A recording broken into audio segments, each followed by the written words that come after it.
దాన ధర్మాలు, మంచి కార్యాలు, మంచి పనుల వల్ల మరి ఆ యొక్క సంతానం చేసే వాటి వల్ల కూడా మరి మనకు పుణ్యం అనేది లభిస్తుంది చనిపోయినాక కూడా.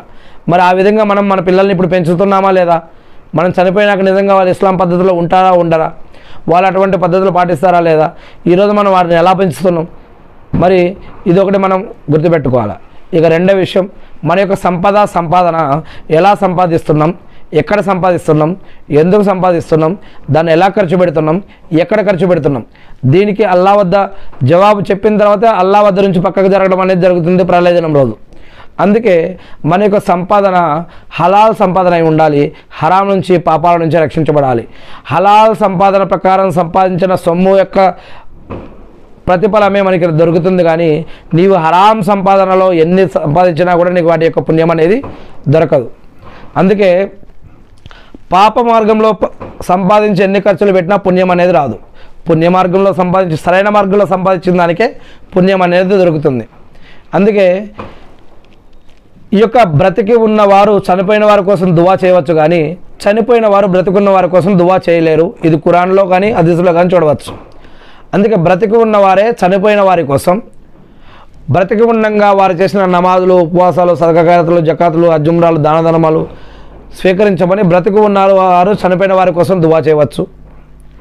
వారి సమాధి శిక్ష నుంచి కాపాడమని, ఆఖరి రోజు వారికి శుభాలను ప్రసాదించమని, వారి యొక్క నమాజులు స్వీకరించమని, బ్రతికి ఉన్న వారి కుటుంబ సభ్యులకు సహాయం చేయమని, వారు జీవించి ఉన్నప్పుడు చేసిన మంచి కార్యాలు స్వీకరించమని, నరకం నుంచి కాపాడి స్వర్గానికి ప్రసాదించమని, ఇలా బ్రతికి ఉన్నవారు చనిపోయిన వారి కోసం దువా చేయవచ్చని ఇస్లాం తెలియజేస్తూ ఉంది.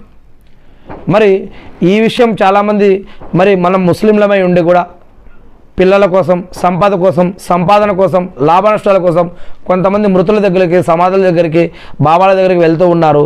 మరి ఇది ఎంతవరకు సరైనది? ఎవరికి వారు ఖురాన్ మరియు హదీసులు చదివి తెలుసుకోవడం మంచిది. ఎందుకంటే ఇప్పటి కాలంలో మంచి డైరెక్ట్గా చెప్తే కూడా వారికి కోపం వస్తూ ఉంటుంది.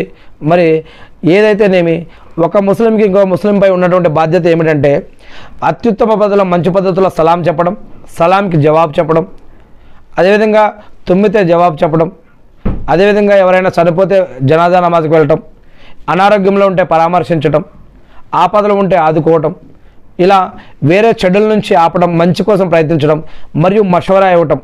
మషవరా అంటే మంచి సలహా, మంచి మార్గం, మంచి విషయం చూపించడం, ఎవరికైనా పెళ్ళిళ్ళే కాకపోతే పెళ్ళిళ్ళ కోసం వారికి హెల్ప్ చేయడం, ఇంకా ఇలాంటి ఒక ముస్లింపై ఇంకొక ముస్లింకి ఇలాంటి అనేక హక్కులు ఉన్నాయి.